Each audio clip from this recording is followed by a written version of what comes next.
¿Qué tal? Muy buenas tardes, soy Luz Helena Ramos y esto es En Directo.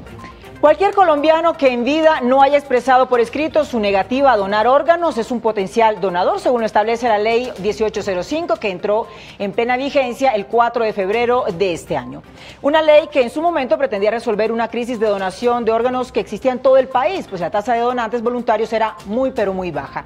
¿Cómo están hoy las cifras? ¿Cómo participa la familia en todo este proceso? ¿Cómo garantizar que no haya ningún tipo de irregularidad en este proceso? Hoy les vamos a explicar el ABC de la donación y trasplante de órganos aquí en Colombia. Así comenzamos En Directo.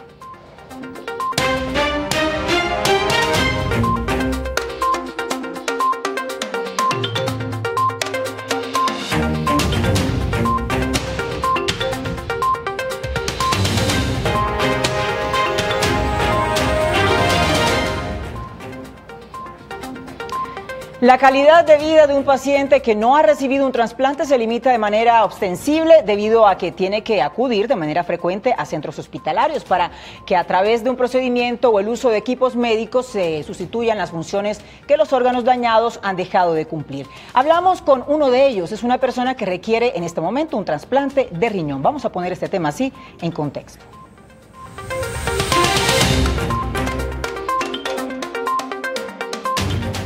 En 2015, Gerardo Infante Bautista empezó a presentar fuertes dolores de cabeza y su tensión arterial comenzó a subir de forma desaforada mientras se encontraba trabajando.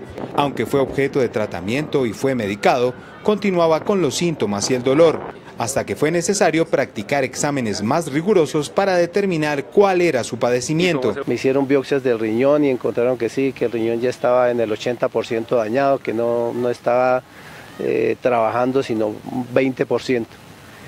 Y con cantidad de medicamentos y con cantidad de tratamientos se trató de salvar los riñones, pero no fue posible. Duré más o menos un año en tratamiento para eso. Aunque duró cerca de un año en este proceso, fue necesario acudir a diálisis para limpiar su organismo, función que ya no podían cumplir sus riñones. Ahora, junto a su esposa, cada 3 días acude a que le practiquen este procedimiento en una clínica de Bogotá. Pues es bastante agresivo y eso no todas las veces sale uno bien. Hay veces sale uno con dolor de cabeza, hay veces sale trastornado, hay veces sale uno bien, no le sienta mal, todo depende como el grado de intoxicación que tenga uno en el cuerpo y la cantidad de líquido. Pues afortunadamente en mi caso yo todavía elimino. Mi orina es normal, pero no estoy sacando toxinas. Después de un año de diálisis, ahora está a puertas de entrar en una lista de espera para un trasplante de riñón. Esto de estar uno cada tercer día conectado a una máquina es duro, es difícil y sobre todo que está uno amarrado a una máquina porque no puede uno hacer mayor cosa, no puede uno viajar, salir a otro lado porque tiene que estar cada tercer día estar en la clínica. Sin embargo, le preocupa que tenga que aguardar mucho tiempo para recibir el trasplante, pero es consciente que ocurrirá cuando finalmente reciba el trasplante. La vida de una persona cambia totalmente. Me dicen que tener un riñón donado es como tener un niño, un bebé en la casa. Tienen que cuidarlo exactamente igual que un bebé. Mucho cuidado en la alimentación. Los medicamentos que le vayan a recetar uno de ahí van a ser de por vida porque tiene uno que cuidar que no se vaya, ese riñón no vaya a ser rechazo al riñón nuevo. Entonces tiene uno que cambiar como su estilo de vida y cuidarse uno mucho de ahí para adelante. El calvario, como él lo llama, que ha tenido que enfrentar con su enfermedad de riñón, espera que termine muy pronto.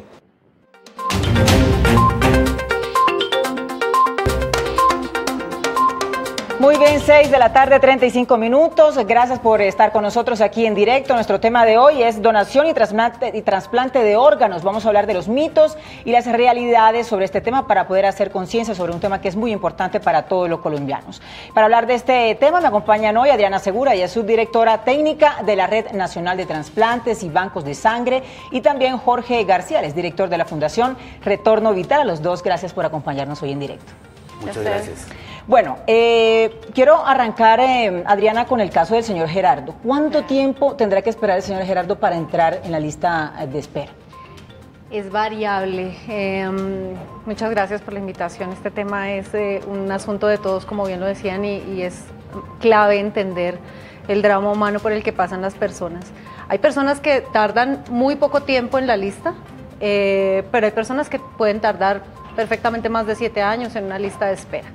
Depende, porque para poder tener un donante que de verdad le sirva a uno, uno tiene que encontrarse muy compatible con una persona que al azar en cualquier parte del país fallece y que se parece genéticamente a uno y que además el componente, el órgano, en este caso el riñón, está en unas condiciones adecuadas para trasplantárselo a uno.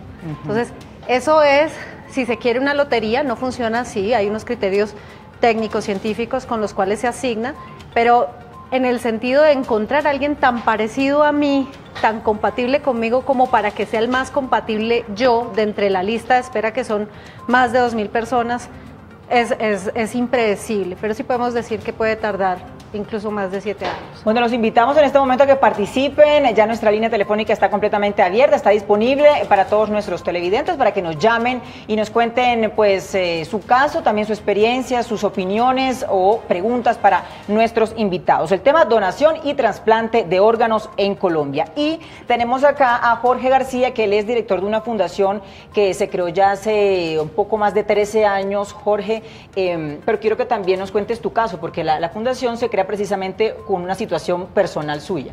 Sí, gracias, Luz Helena, muy amable.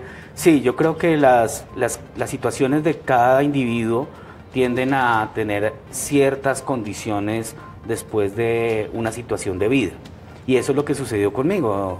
Cuando yo entré en una insuficiencia renal crónica terminal, yo soy diabético desde los 8 años, y una de las situaciones por las cuales un paciente diabético con el tiempo deteriora ciertos órganos vitales de su cuerpo, como el ojo, como los riñones, los órganos vitales se van deteriorando por este tipo de enfermedades.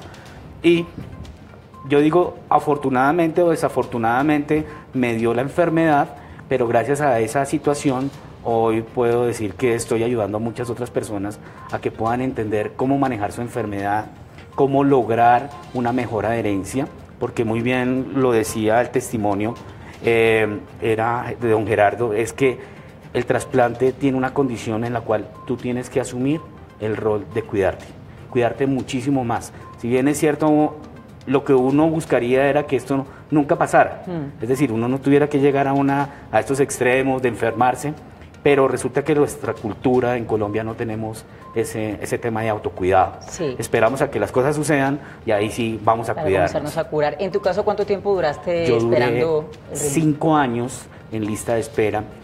Nunca llegó un donante para mí. Yo siempre digo que tengo un héroe en mi familia y es mi hermano, a quien yo le quiero dar las gracias y siempre se las voy a dar. Se las voy a dar gracias a Dios primero que todo. También quiero darle las gracias a mi mamá porque me dio la oportunidad, y a mi papá que me dio la oportunidad de vivir, y a mi hermano me dio la segunda oportunidad de vida. Porque fue tu hermano quien te donó. Él me donó. Eso se llama, eso es un donante vivo relacionado. Es decir, que familia le puede donar al paciente que está en esa condición de insuficiencia renal crónica, que es mi caso, yo soy trasplantado renal. Ok, muy bien, Jorge. Hay un incremento en las cifras de trasplante aquí en el país, ¿no?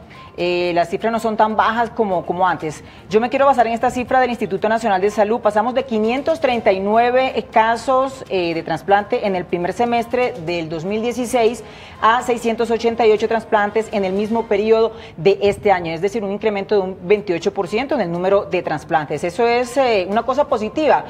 Sin embargo, Colombia tiene una de las tasas más bajas en cuanto a trasplantes, ¿no? No sé si esta cifra ya está actualizada, pero leí que son 7 donantes por cada millón de personas. ¿Es así?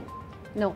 Bueno, vamos a aclararlo entonces. Vamos a aclarar que Colombia tiene una red sólida, sí. Es una red que lleva décadas trasplantando. Colombia es pionero en América Latina, se ha sostenido en el tiempo como la quinta más activa red de la región.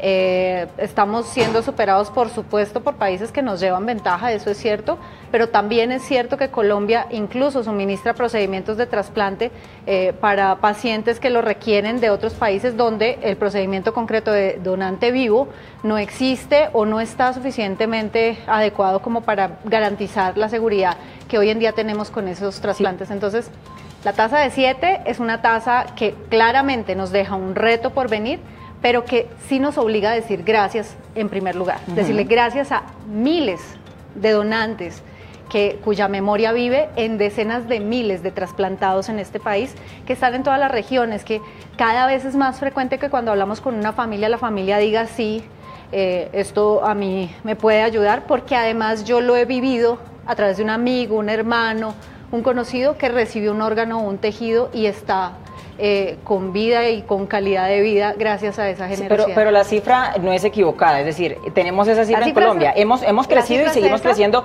por fortuna, Adriana, pero esa es la cifra que se sigue manejando todavía. No es la cifra que ha tenido, el pico más alto que tuvo Colombia lo tuvo en 2009, 2010, llegamos a una tasa máxima de 10 donantes por millón de población para ese de 7 momento. pasamos a 10. Teníamos 10 en ese momento, pero el comportamiento de la donación y el trasplante no es tan fácil, no es tan sencillo como el imaginario piensa, que es que la gente es egoísta y no dona. Eso no es cierto y no es justo. La gente dona, la gente quiere donar. Los estudios que se han hecho en Colombia muestran eso. El problema es que técnicamente no es tan fácil. De la donación a la extracción hay un trecho que, aunque yo quiera ser donante, no me permite serlo en el efecto, que realmente se saque un componente de mi cuerpo, pasa no solamente porque yo lo quiera, sino por de eso vamos a hablar también, porque eso es un tema que requiere de mucha información, muchísima pedagogía. Yo creo que ese es el gran reto que tiene el gobierno nacional también. Tenemos una llamada a esta hora.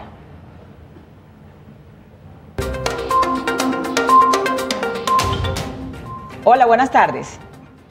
Buenas tardes, señorita. Cuéntanos. Muy buenas tardes, sí, agradezco mucho el programa. Yo quería comentarte algo. Lo que pasa es que yo tengo un hijito en condición de discapacidad, tiene 29 añitos, él asiste a hemodiálisis martes, jueves y sábado en el Instituto del Riñón. El trato es muy bien, excelente, me lo quieren mucho, pero eso es muy triste, el acabadero de vida, porque si le da el 5%, el hemodiálisis le quita el 10%.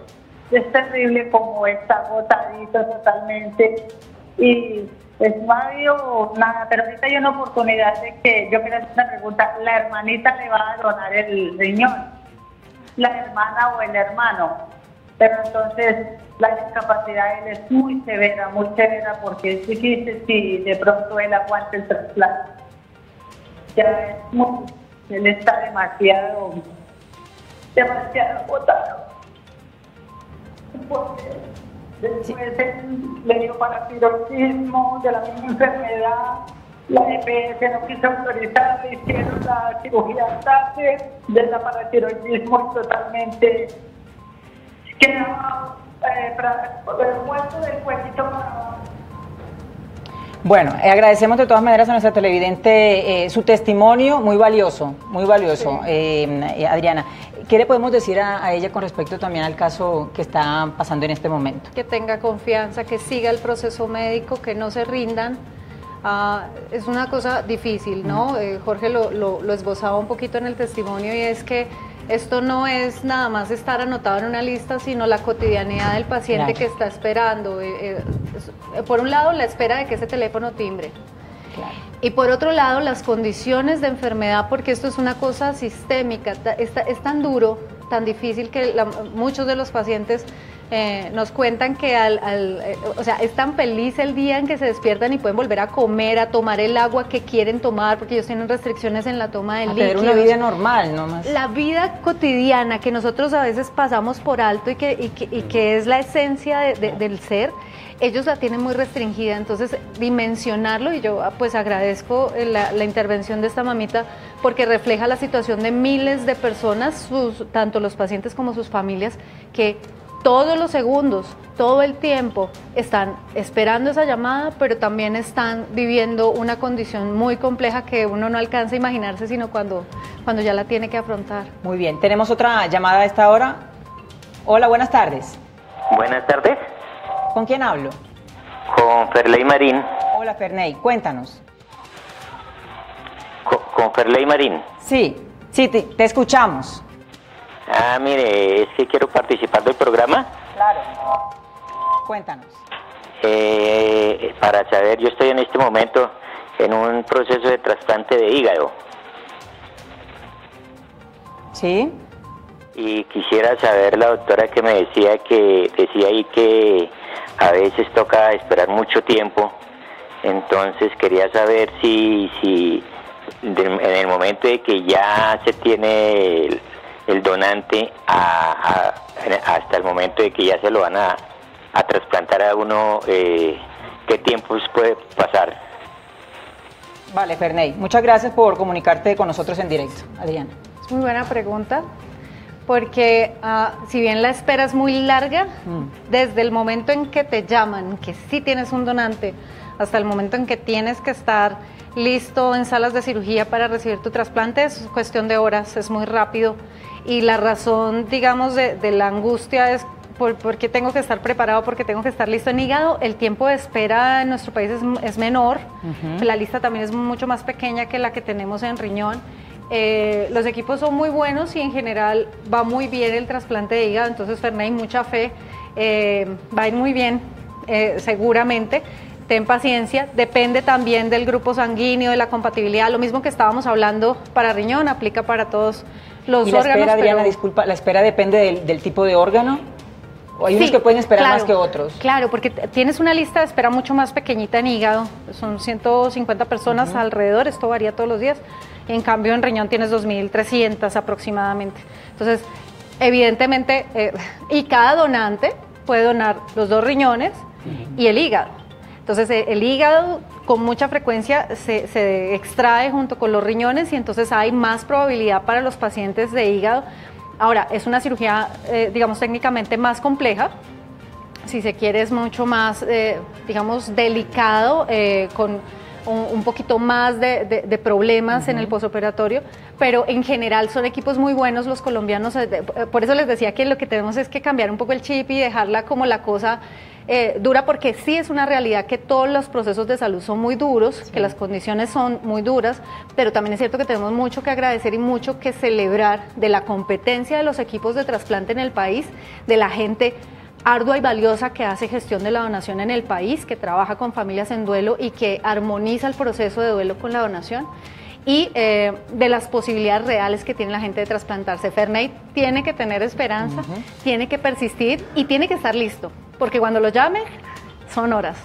Bueno, Jorge, ¿tú querías agregar algo? Sí, mire, la situación, mira, aquí hay varios componentes que se mueven alrededor de esta situación de las personas que alguna vez estuvimos en espera y otros que están en espera, como lo acaban de mencionar estas 2 personas que intervinieron.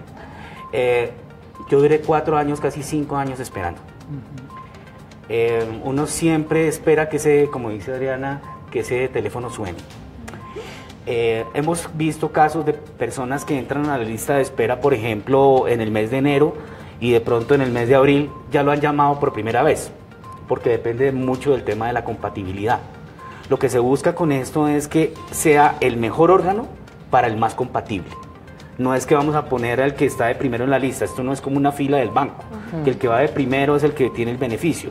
Aquí es el más compatible, digámoslo así, sin tener en cuenta todas esas variables que menciona la doctora Diana, que son muchas, y entre esas pues las que más prevalecen es el tema del tipo de sangre, pero no tiene tampoco que ver, y eso es otro mito que la gente tiene, y es que las personas de bajos recursos no tienen la misma oportunidad que los de altos recursos.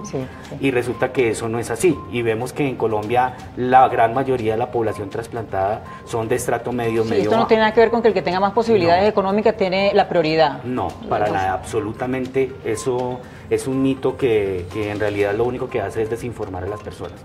Escuchaba también en el primer testimonio que la mamita la escuchaba como con un auxilio, decir es que el sistema de salud tampoco nos ayuda.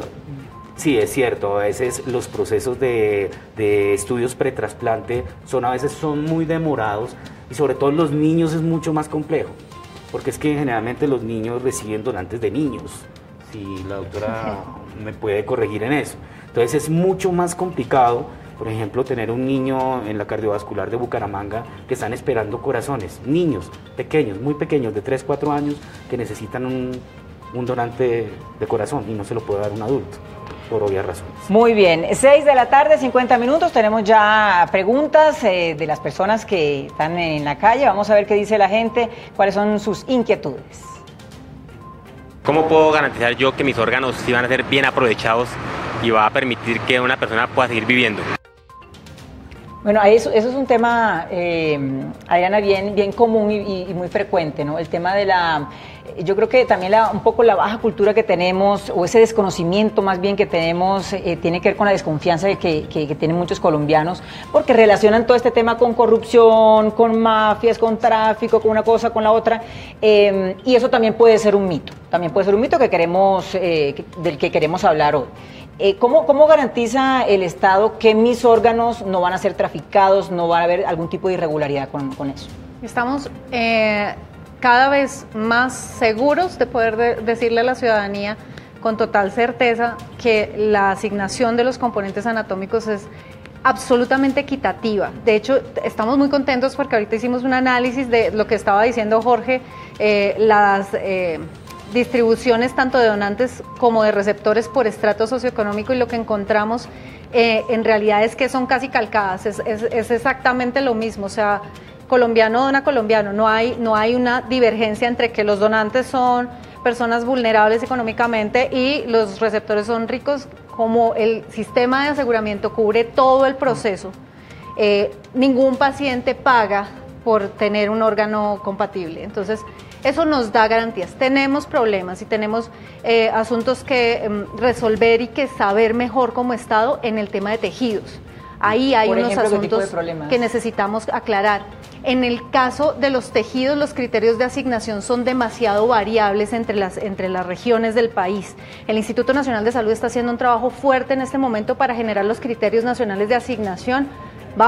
Estamos ya empezando un trabajo para generar esos criterios y una lista única de espera nacional de córneas que nos permita tener un trazo certero y garantizarle eso que en órganos ya es una realidad desde hace varios años, y es que hay una lista única controlada directamente por el Instituto Nacional de Salud, donde aplican estrictamente esas reglas, que son reglas de juego médicamente pertinentes y no reglas, digamos, diferentes dependiendo de dónde está el paciente, que es lo que estamos encontrando. Muy bien, nuestra línea telefónica se sigue moviendo, tenemos llamada a esta hora. Hola, buenas noches. Buenas noches, doctora. Lo que yo le quería decir,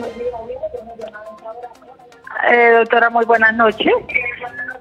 Sí. Doctora, lo que yo le quería comentar, que sea como sea, doctora, eso es prácticamente ya la cuestión de hemodiálisis, de trasplante, está llegando igual que como tener un cáncer, lo mismo, pero la verdad, debemos de ser realistas. Yo he visto que dice que el Estado va a quitar a las EPS y se va a hacer cargo de los pacientes, especialmente del CISBEN, porque es muy triste que ya uno acude hasta una tutela, ya no vale ni la orden de un juez, ni de la personería, ni de nada. Cuando ya le dan un medicamento, ya es tarde.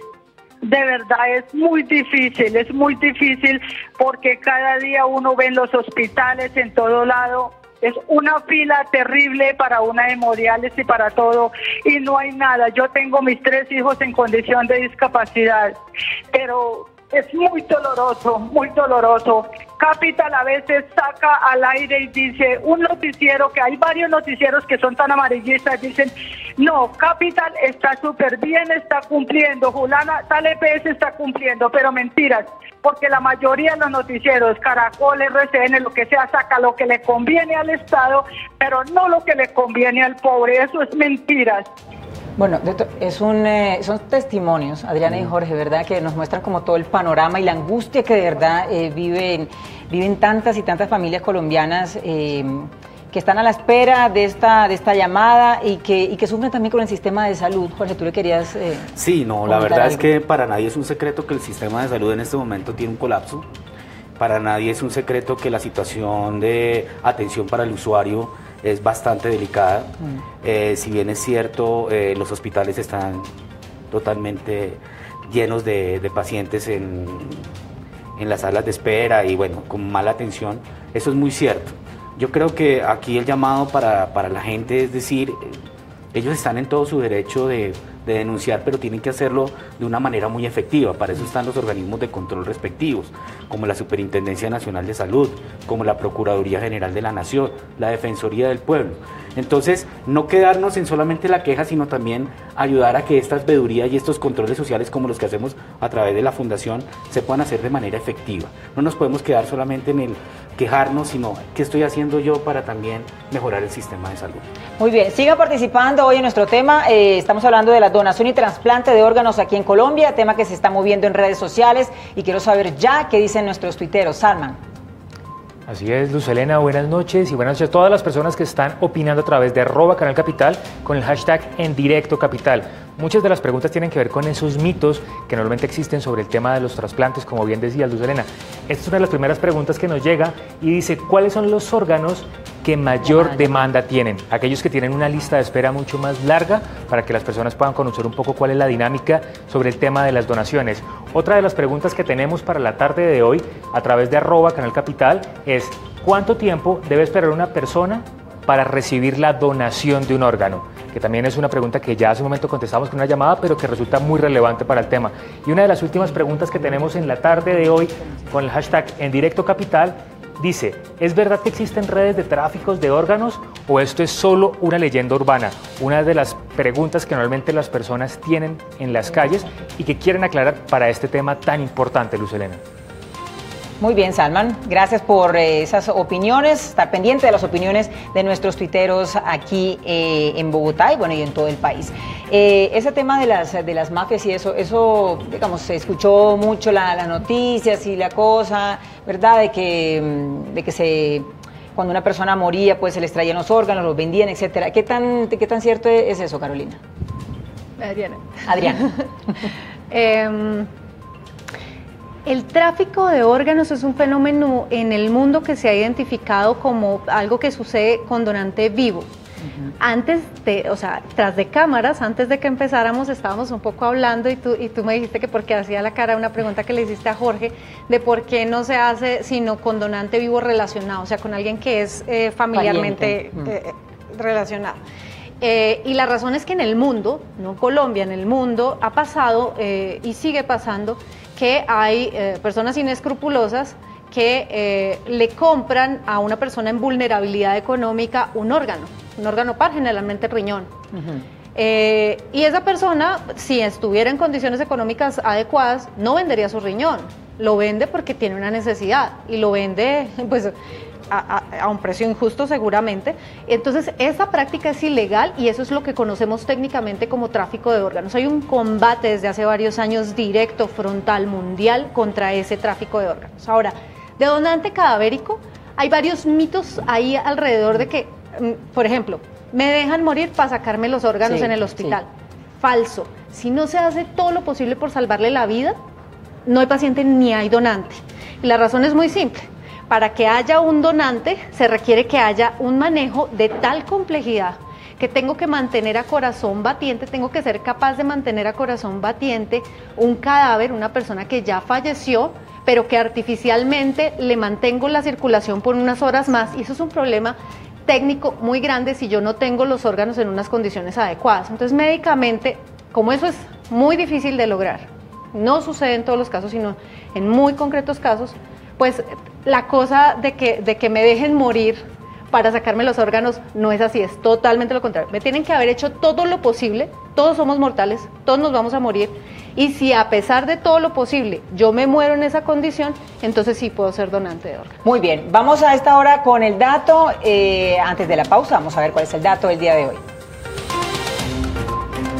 El dato antes de la pausa, octubre del año 2017, 2.589 personas se encontraban en lista de espera para un trasplante. De ellas, 2.389 esperaban un riñón, 137 hígado, 22 un corazón y 20 un pulmón.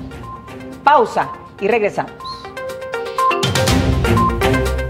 Este programa es patrocinado por Azúcar Manuelito, que refina el mejor azúcar del país.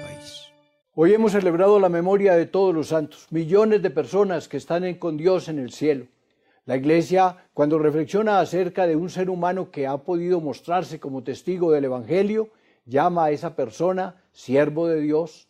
Después, si examina sus escritos y los testimonios de su vida, le da el título de venerable. Luego se la llama bienaventurado o beato si esa persona a quien se ha orado consigue de Dios para nosotros un milagro, básicamente en temas de la salud. Y si obtiene otra salvación y otra sanación profunda de todos nosotros, se le da el título de santo.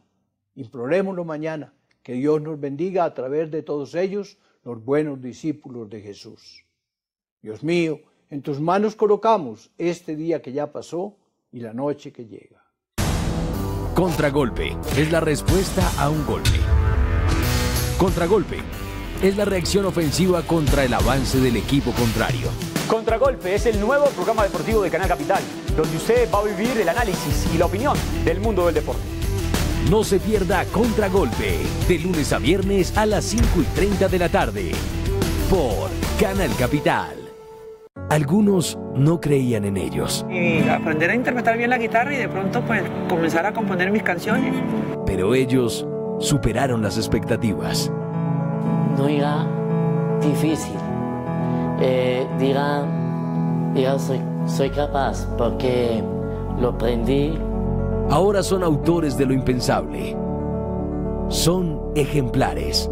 Sanar físicamente las heridas sana el corazón. Conozca sus historias por Canal Capital.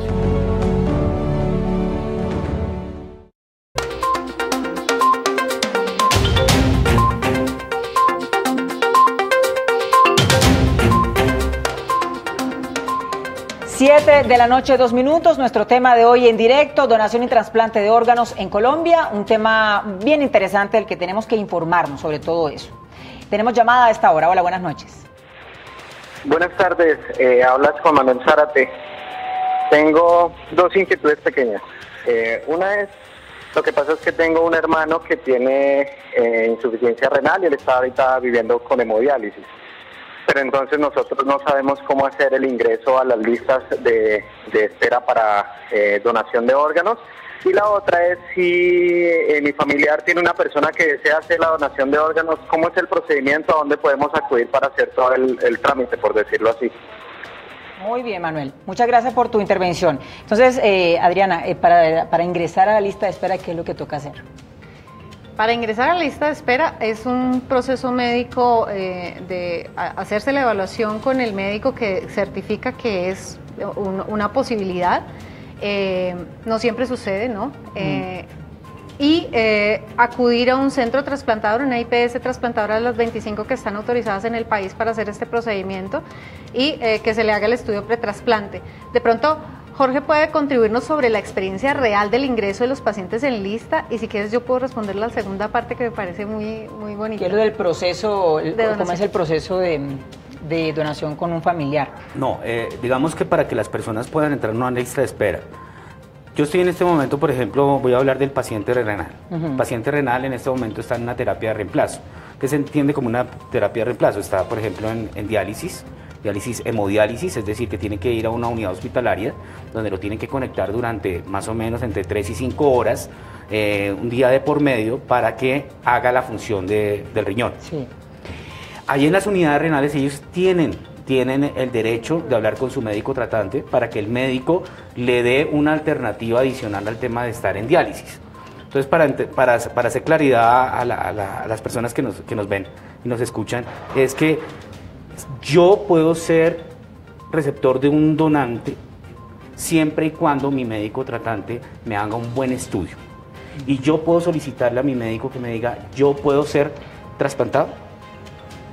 La otra es quedarme en diálisis, en hemodiálisis o en diálisis peritoneal, que son las 2 alternativas.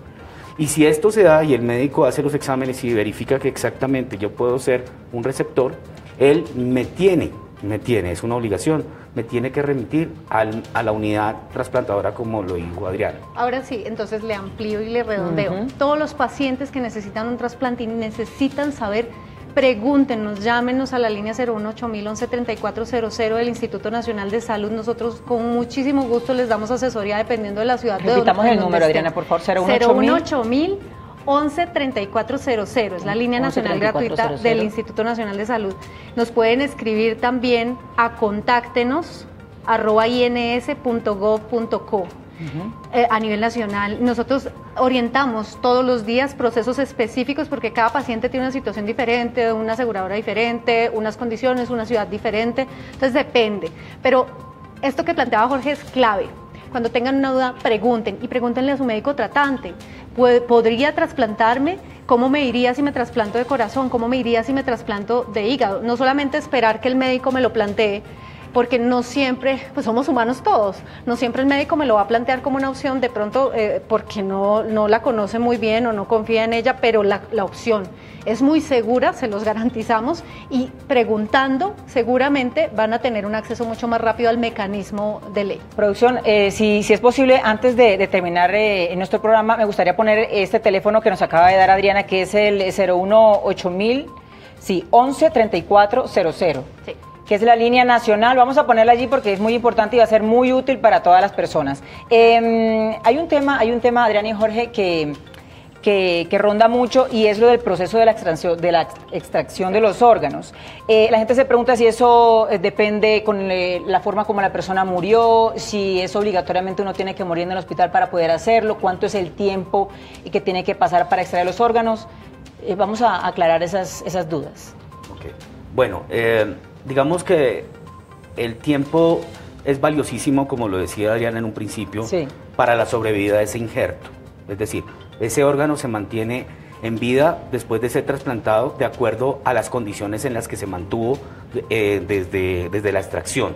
Es decir, una persona que demora mucho, o sea, un cadáver al cual se le demora mucho tiempo la extracción, pues es menos tiempo de vida útil en el tiempo para esa persona que lo recibe. Entonces, de eso depende. Lo ideal es que llegara a una unidad hospitalaria donde pudieran hacer, digamos, como la atención inmediata, y eso le daría una mejor sobrevida a ese injerto. De eso básicamente dependería, y no sé si Adriana nos podría complementar un poco más. Sí, porque eso nos lleva a la pregunta de quiénes sí, quiénes no, lo que tú decías al inicio. Y un poquito responderle la segunda pregunta al oyente, sí, también, o sea, redondeemos. Sí. Mire, toda la vida uno puede ser donante y hay que meterlo en el proyecto de vida. Ustedes saben que desde niños uno podría optar, por ejemplo, por la voluntad de donar cabello. Uno puede donar sangre desde los 18 años, 2 o 3 veces al año, dependiendo de si es hombre o si es mujer, toda la vida, y además porque los servicios transfusionales son claves para que haya programas de trasplantes. Entonces, si uno quiere ayudar al trasplante, en vida lo puede hacer por lo menos 2 veces al año, toda la vida.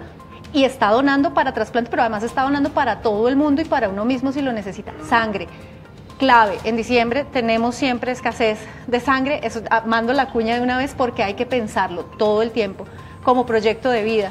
Y luego al final de la vida no hay un límite de edad certero, no existe, digamos, esa talanquera de decirte si ya llegaste a tal edad entonces ya no eres donante, no es así.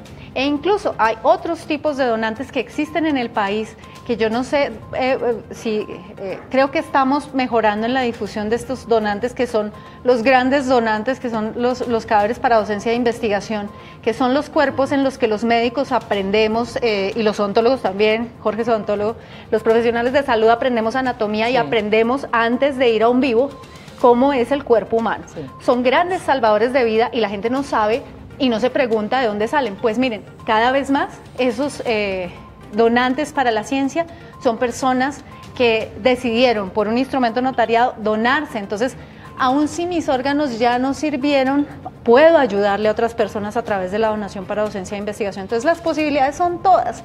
Por el momento, tranquilizarse, verlo como algo bello dentro del proyecto de vida de las personas y decidirlo. Y de una vez tomar la decisión de cuándo nos vamos a agendar para ir a donar sangre, que es, como les digo, un gran salvador de vidas. Por ejemplo, Adriana, teniendo en cuenta el tema de quiénes sí y quiénes no pueden donar, una persona, por ejemplo, que haya muerto en un hecho violento, que siempre está esa duda también ahí, ¿sí puede donar o no? Sí, tenemos una interacción muy buena, una articulación que estamos fortaleciendo todo el tiempo con el Instituto Nacional de Medicina Legal y Ciencias Forenses.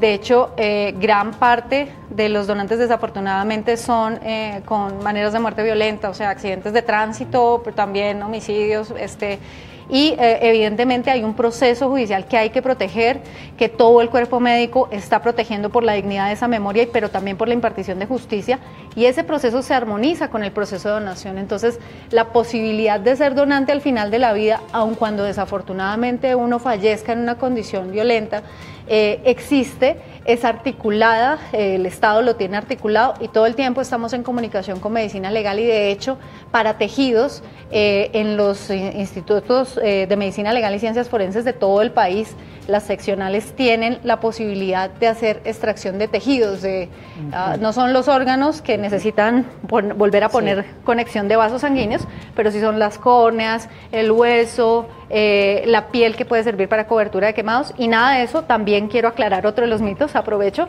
nada de eso genera desfiguración en el cuerpo. En el cuerpo, sí, que es una preocupación de la que tienen las familias. Tenemos llamada a esta hora. Hola, buenas noches. Buenas noches, doctora. Lo escuchamos. Sí, mi nombre es Leonina Castilla.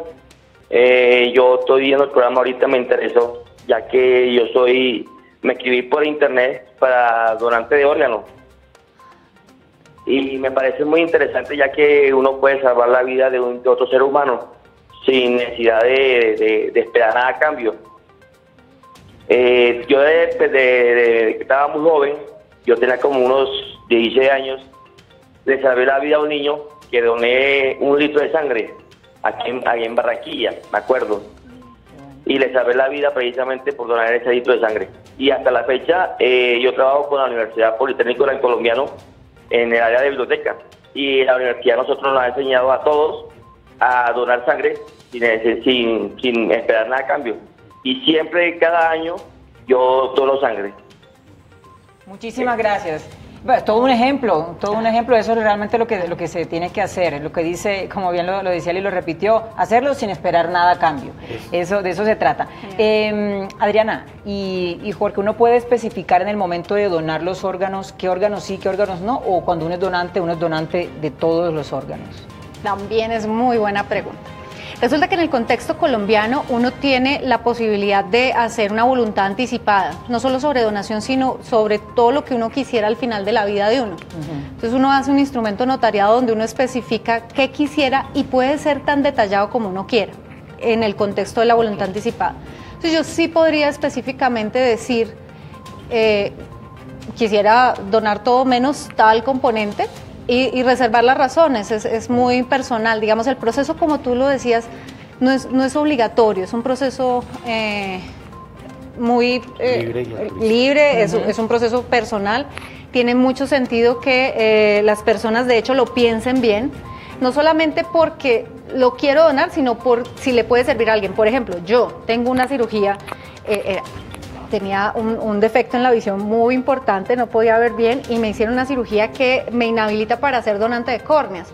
Entonces yo en mi voluntad anticipada puedo expresar, bueno, y se los digo ya, ¿no? Mis córneas desafortunadamente no le pueden servir a otra persona porque ya están alteradas y en este momento pues ya no sirven para trasplante. Entonces las razones son muy personales, pero lo ideal es que la gente lo piense y lo hable en familia, porque la otra parte del asunto es que esto se da en un contexto de intenso dolor. Y siempre estamos hablando con las familias, o sea, es cierto que la ley hace que todos seamos donantes, pero para llegar a la extracción un componente esencial es que esa familia en duelo esté armónica con el proceso, que el personal asistencial también esté armonizado con el proceso. El Ministerio en febrero 3 sacó una circular, la 007, puntualizando, reafirmando eso que sabemos todos los médicos, y es que ese proceso de duelo también es muy importante y que la entrevista familiar en el proceso de donación es muy importante para viabilizar la extracción, que es, digamos, una decisión enteramente médica. Bueno, muy importante este tema, aquí nos pudiéramos quedar, yo creo que sí. Es un programa que sin duda, un tema que da para hacer otro programa que lo podamos desarrollar también, con más preguntas por parte de la gente. Jorge, muchísimas gracias por tu aprendizaje, por enseñarnos tantas cosas, también a ti, Adriana, gracias por estar acá en directo. Creo que de todas maneras con esta ley el país se ha metido de lleno como en el propósito de salvar vidas, Adriana, que es lo más importante, eso que tú decías, de hablarlo con nuestras familias, porque es un tema que es tabú, tenemos que hablar con nuestras familias. A ustedes muchas gracias por acompañarnos. Mañana nos volvemos a ver con otro tema de impacto aquí en directo. Gracias.